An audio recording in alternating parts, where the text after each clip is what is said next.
understand what we're going here, but I really don't want to overcomplicate it. Now, reasonable time for answers of questions, I agree.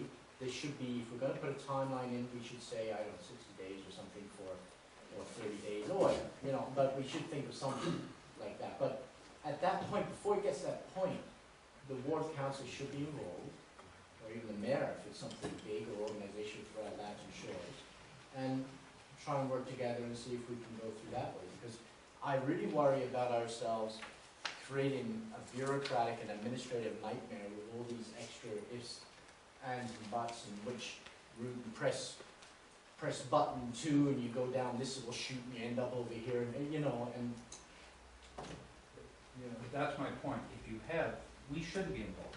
Go back to what Nigel said. Yeah. We shouldn't be involved. If we have a situation where resident A wants a particular tree planted on a road, I don't need to be involved with that. Yeah. Staff should be making those decisions, and if staff are saying to the resident, this is what the municipality plans, then if the resident wants to use council time to, you know, argue for a different type of tree, that's fine. But so you don't want to hear from any of your no, I don't think we should be getting involved unless they're not happy with how staff has responded. We should be almost like an appeal board as opposed to. Well, we're not a complaints board. I get that. Right? I mean, if someone has a legitimate question of staff or an issue, staff are paid to handle that. Their operations. That's not our job. No, absolutely. If the citizen is not happy with the operational response, then we do become a quasi-appeal board, or I mean that's what we do. We hear exemptions, we hear appeals, we hear, you know, whatever. That's, I think, our role. That is a governance role. That is a procedural role. It's not an operations role. And I think, you know, I know where you're coming from. I know where you're coming from.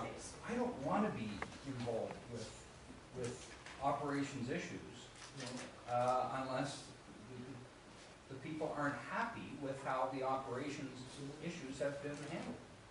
I think we're almost saying the same thing. Reasonable time for reasonable questions. If the question takes a whole lot more time, there's going to be notice given. We're going to respond when we receive it.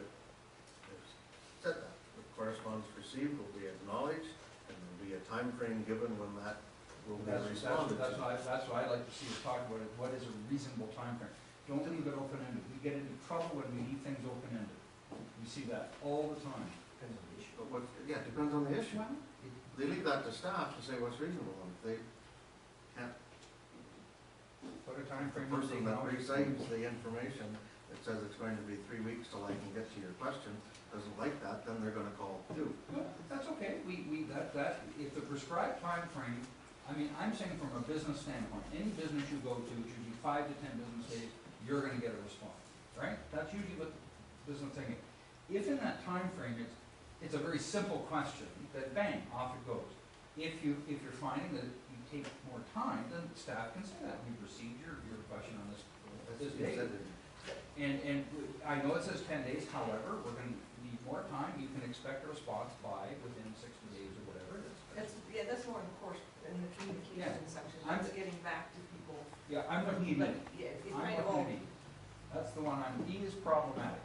We're hearing this, we send something in, we don't get answers, or we'll get back to you. We have to be more businesslike, and I'm all for staff being the front line. I agree with that 100%. Everything should go to staff first. I agree with that 100%. If staff aren't handling it, or if there are issues, bang, then it comes back to this one. But I think you've got to put in time frames to be more businesslike and less loosey-goosey and very fair.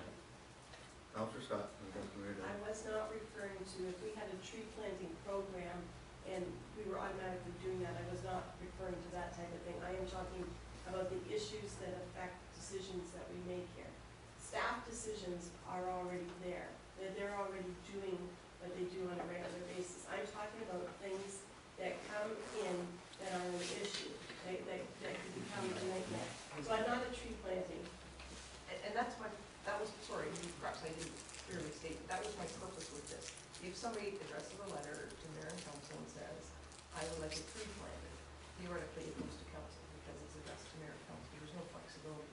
What we're saying is if we got that, the CAO would say, that's something that should go to the the community services, let's send it to community services, send a letter to the person, say, it's looked after, if you don't like it, that's it. That's what I'm saying, if it's an issue like you're talking about that is significant, that's A, it goes to council, together with a staff report, so that's what we're, again, that's what we're trying to deal with, the ones that are asking for operational questions, or it could just be, we're having a fish fry, maybe you can come, but it's addressed to mayor and council, so do you want it in your agenda? See, these are the things, we're just trying to, It's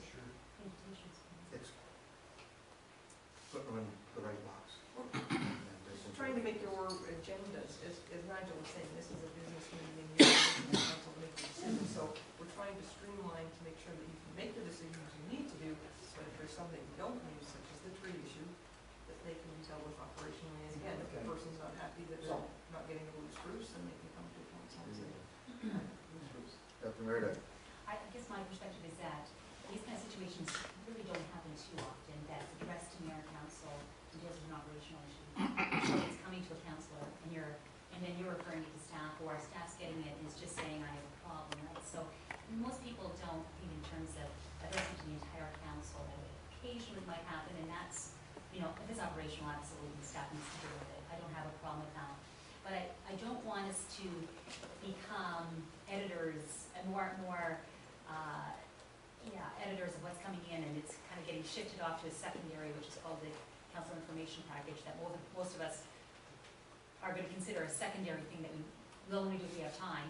If it's part of the agenda, it has to be dealt with, right? And you will read it if it's in the agenda and it's treated and respected.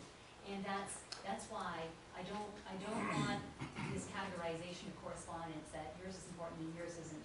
And if it's really important to the person. So I have a reservation with that. I think that it's reasonable to think that we should be putting a reasonable amount of time on things, but I think staff really does try to do their best to get these responded to as quickly as possible. I don't like getting a secondary obligation there. Councilman Dwyer? Again, this comes down to my idea is what is the agenda? What is the purpose of the agenda? The agenda is for the business of the council at the meeting, so that we can make effective decisions that night. When we do get these letters, we often do refer them back to staff. And I think that if they come in and they can refer it to staff first and then bring it up in the agenda, it's quicker and more effective for the resident who's written the letter, because the report will come in to Carol's point. I think it's farther, way more streamlined than our current method. Is it perfect? Nothing's perfect, but I think going forward, it's a really nice solution to some of the quagmire we find in our agenda, where we do have these large information packages that take an extra 20 minutes to download on a computer. I think it's an excellent. Sorry. Councilor? Yeah, so for me, everything's all right here, the way it's going, because I'm pretty sure we're gonna muddle through and it's gonna work out all fine, and anything that streamlines it's better, but the reasonable thing, can we say 20 business days or something like that? If it's anything more, you're gonna get back in touch with them anyway and say, listen, we need more time for this, or this is impossible, or something like that. So, Councilman Craig? Yeah, just reading on a little bit further, I think Carol's covered the business here. yeah. With the meetings moving to Thursday night, so we get the package on Friday, there's ample time to talk to everybody and everything else. I don't think we need to micromanage this thing. Let's get a motion go for I think the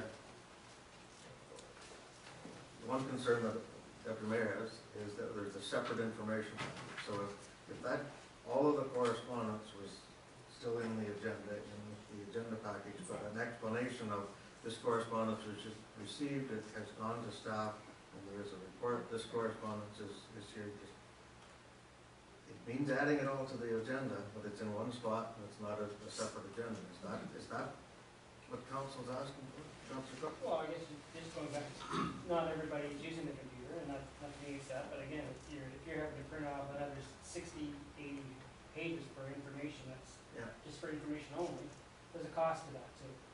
So if it's in your online agenda, or your information agenda that's online, you can always read it online.